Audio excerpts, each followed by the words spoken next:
Welcome to Tic Tac Taiko, and this video is all about the triplet.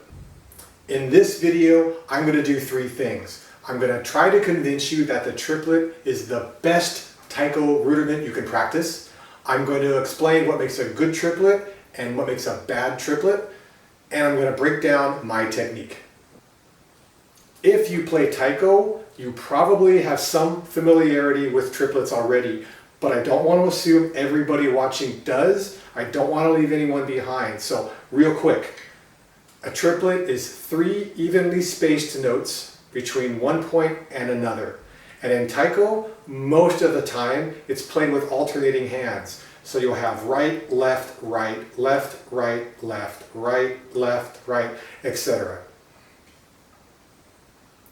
Now with your triplet, you have two different possibilities. Accented triplets and non-accented triplets. A non-accented triplet can sound like a lot of different things. I'm going to play non-accented triplets along with donsuku to show some variation.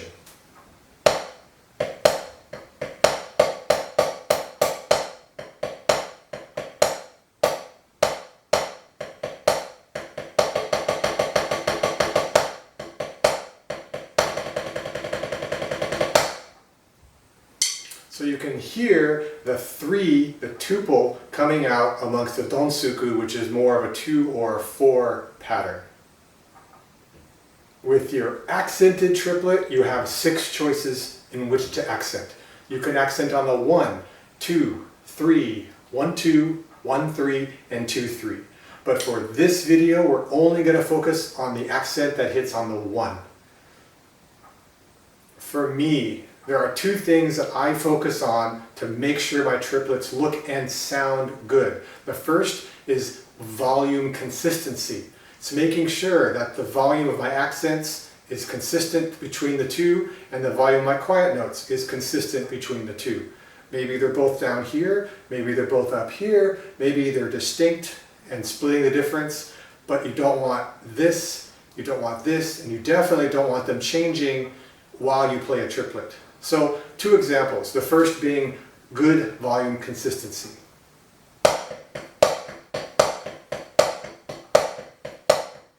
And bad volume consistency.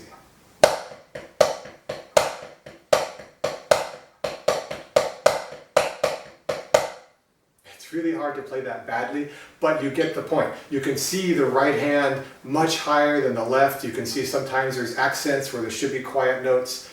Making sure that your accents are the same and your quiet notes are the same is really, really important. The second thing I focus on is spacing consistency. Remembering back to the beginning of this video, I said that a triplet was 3 evenly spaced notes between one point and the next. You want to make sure that a triplet is even, accented or non-accented. What you don't want to hear is something like this.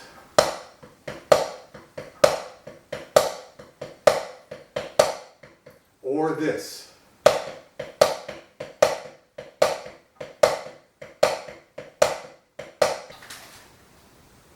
And finally, before I break down my technique, I just want to say that the reason I believe the triplet is the best taiko rudiment is because it's balanced and simple. Every time I accent, I'm on a different hand. So it's nice and neutral, it's nice and balanced. Compared to something like donsuku, accents are only on one side, which means if I want to be even and balanced, I have to do the same amount on the left. Also compared to dorotsuku,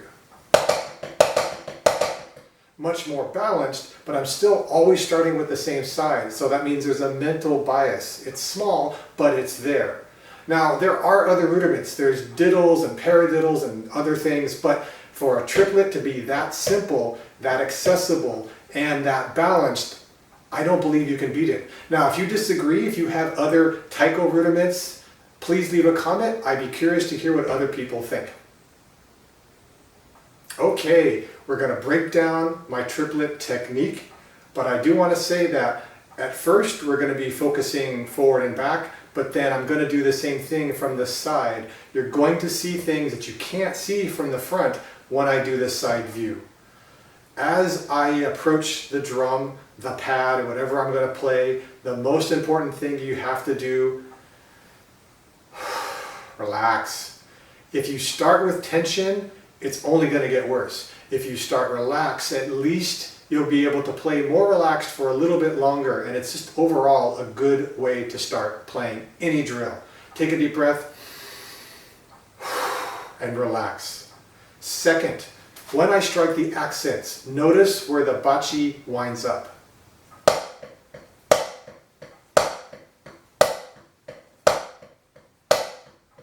Okay.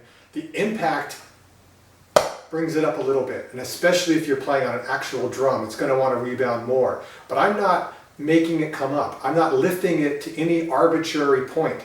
It strikes, my hand stays where it is, the bachi bounces a little bit, but it comes back to a neutral position. Here. Pretty similar, pretty consistent. If you're bringing your bachi up, you're setting yourself up for a very difficult quiet note. Right? This is loud. The next note my hand's going to play is a quiet note. This high off the surface, it's very easy to play quiet. So while you're doing this at home, you can visually see where your bachi tip is. If it's coming up high, you are making it come up high. You can relax, you can let it come down closer. Also in line with relaxing is using your body.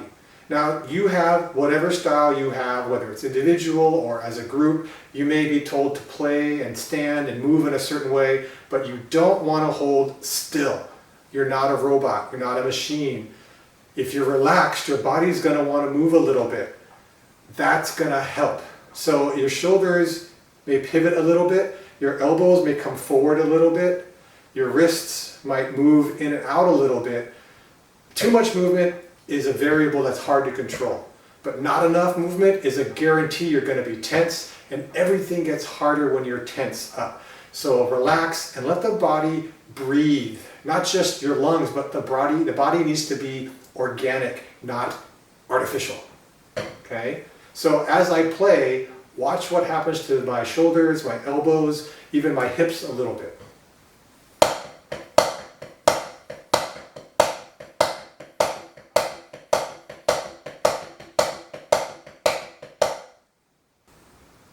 Now, I'm going to start triplets slowly. I'm going to build up tempo, get fast, and I'm going to come back down to slow. What I'd like you to do is watch my technique. Maybe you'll notice some of the things that I mentioned from earlier in this video. Things like being relaxed or maybe being tense. Do my body motions and movements look organic or do they look artificial? Is the height of my accents the same? Is the volume of my notes the same? I want you to see what you can notice, and you may very well see things that I didn't mention, both good and bad. And I will admit, I know before I even start that when I review this video for editing, I am going to see things in my technique that I know I could have done better. But that's okay. I know my technique's not perfect. I want to work on it, and I'm hoping that by showing this video and showing my technique that we can both learn together. So, here we go.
Hello. So, like I said before, we're going to try doing stuff from the side angle. You're going to see things at this angle that you just can't see as well when you're looking straight on. I'm going to talk about the various points I made earlier from the side. We'll go through those quickly, and then we'll do the same slow to fast to slow again. So, remembering the most important thing is relaxing. Take a deep breath, exaggerate it, and drop, sink, just let it go. Next, remembering the point about the release and letting it bounce to where the bachi wants to go, not in an arbitrary position. You bounce, you catch. You bounce, you catch. It's okay if it winds up a little bit higher than mine, and it's okay if mine winds up a little higher than I would like it. It's just not going up too high. And then finally, making sure that the body can breathe. It's organic. You're not artificial. You're not holding a fixed tight position. That makes everything more difficult. So with that, let's see what happens when I go from slow to fast to slow.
And that brings us to the end of Tic Tac Taiko's first Taiko rudiment video, the triplet.